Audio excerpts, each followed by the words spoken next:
Spring has indeed arrived, and it's becoming warmer and warmer. The ground has dried up, but now it gets dusty again. The major offensive by the Russians has begun. We don't have another quiet minute any longer. Everywhere, massive assault units are on the march forward and are throwing tons of material against our defensive positions. Several infantry regiments have already been forced to relinquish ground. They suffered huge losses since Ivan is utilizing massive tank formations in order to tear open the front lines. We are always thrown into the battle where we are needed.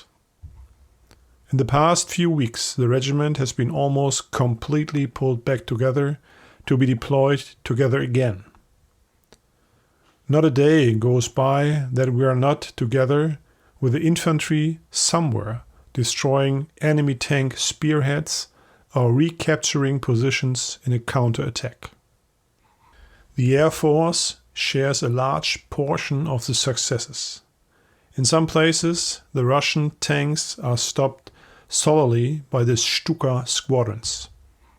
Especially the heavy tanks of Ivan are still a tough nut for us.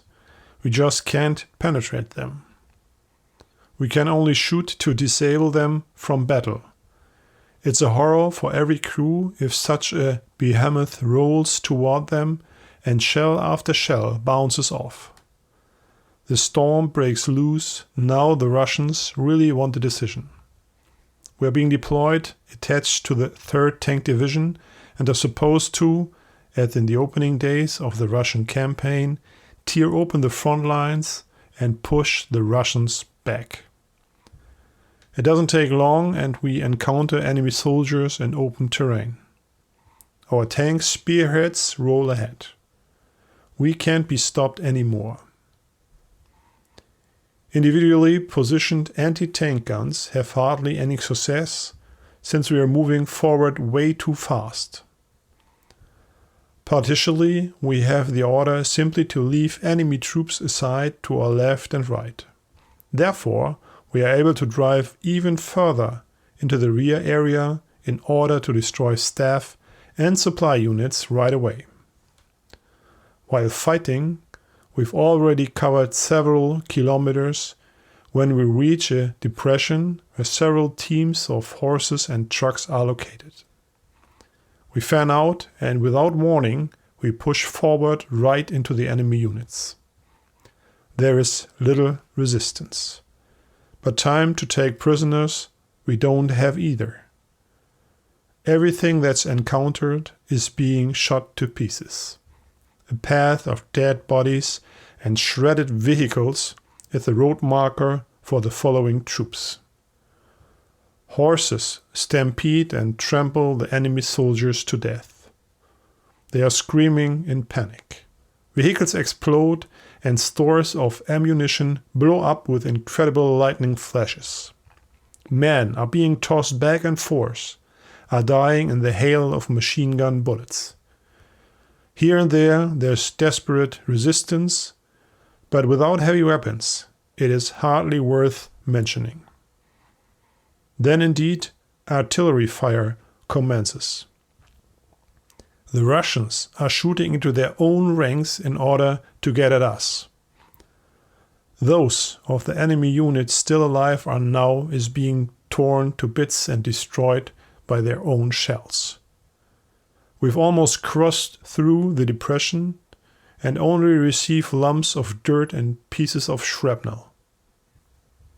Ivan is getting hit by the entire remainder.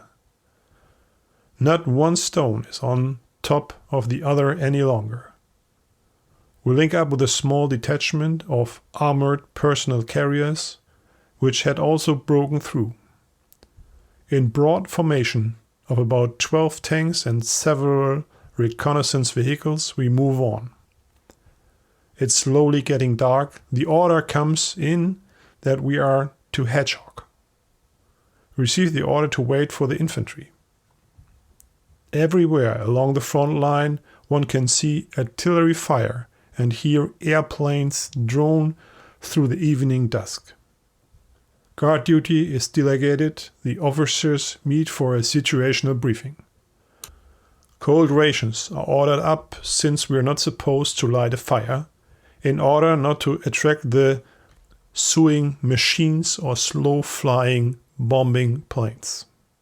We don't have any anti-aircraft guns with us, therefore we need to be cautious. We end up with a few hours of sleep.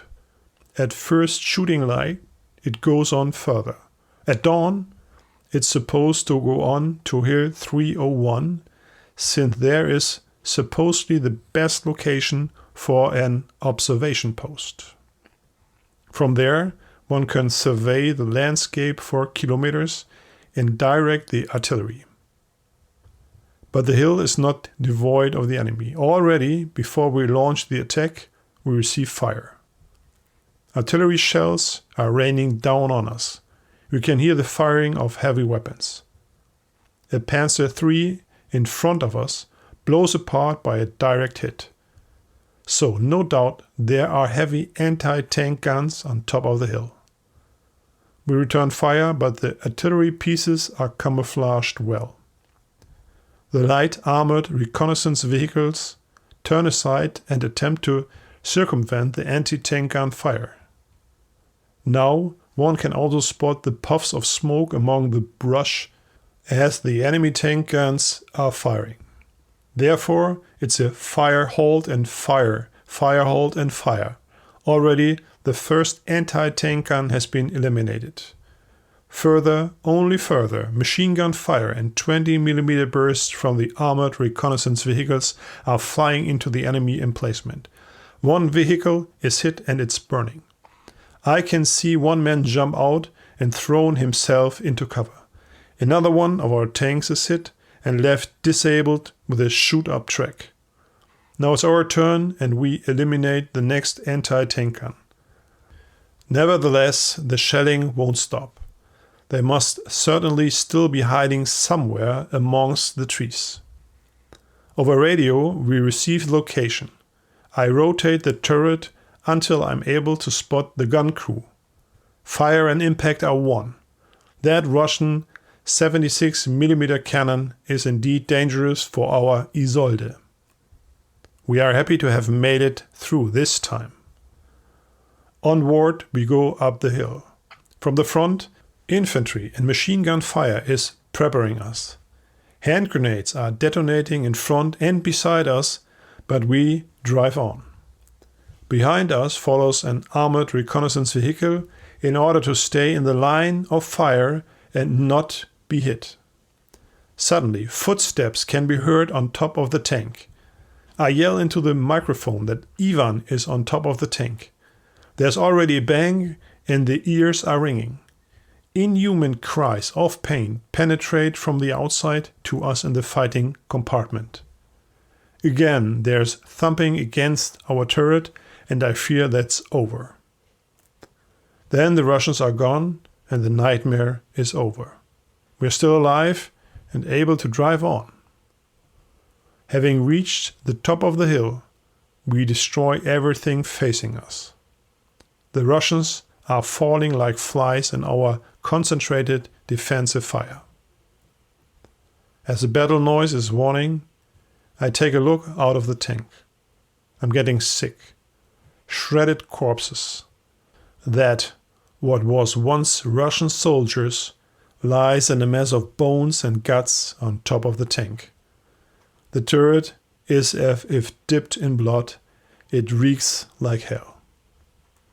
The armored reconnaissance stops next to us and tells that with his 20mm he had shot 3 Russians off our tank. We suffered a few dents. Now one can make sense of why there was such loud banging against the turret. We lucked out. They certainly wanted to blow us up or light a Molotov cocktail. It takes forever till we manage to remove the remains of the 3 Russians from our tank. Then we go inspect their emplacements. We have lost 3 Panzer IIIs and 1 Panzer IV. The Panzer IV is likely repairable, but 2 of the Panzer IIIs are total losses. Only 3 survivors were able to get out of them. The 76mm simply blew right through them. 1 armored reconnaissance vehicle is destroyed. Only the commander survived. Again, we have lost good men. But the hill has been taken. However, we won't be able to hold on here for long unless reinforcements are arriving soon. From the hill we can indeed spot enemy units and report this immediately over a radio to our mobile command post.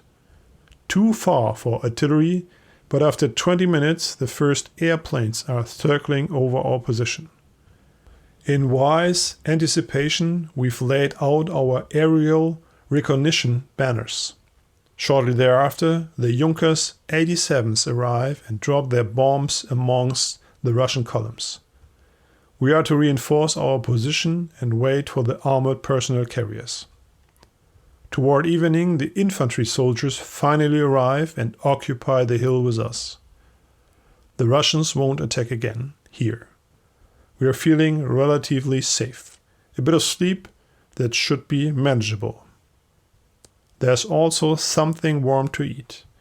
I've just made myself comfortable underneath the tank when there's an alarm and enemy planes are attacking the hill. Machine gun burst whistles from the positions and bombs are dropping. Underneath the tank we're pretty safe and wait until it finally becomes quieter again. After 30 minutes, the nightmare is over. There are no casualties or major damages. At dawn, they are coming again. This time, they are really catching us by surprise. Right then, I'm sitting on the latrine when the first bombs are falling.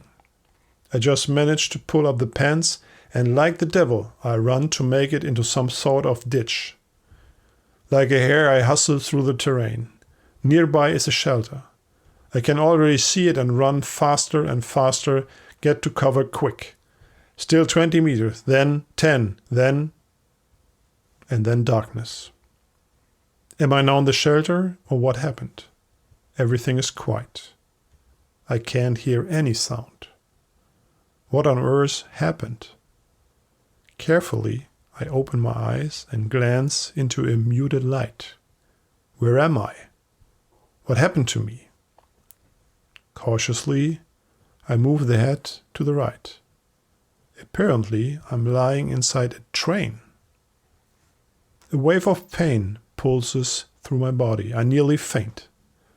A hospital train? So indeed, it's got me. Well, first keep calm and see what all is still working. I'm able to see and speaking works too. Apparently, I can hear anything, but I try to listen to my inside in the silence. There, no doubt, is something, quiet, but I can hear something. I lift up the left hand. It's bandaged. As a precaution, I move the fingers and count. All 5s are there. Same game with the right hand. Here only 2 fingers are bandaged. The left leg is still there, but bandaged up. My right leg is hanging in a sling, and it's bandaged very thick. But that leg is there too. I feel along my head. Now I know why I can't hear anything. A tight head dressing has been applied. Well, fine, that all doesn't look too grim. I doze off, and I'm only awakened by the rumbling of the train and the clanking of the rails. A nurse is distributing water to us and looks at me curiously. Yes, some water would be nice. With a croaky voice, I utter a sound. The cool wetness is a relief for my dry throat. Toward home we are headed, the nurse tells me, and I'm not sure whether I should laugh or cry. Soon, very soon, I will see my Gudrun.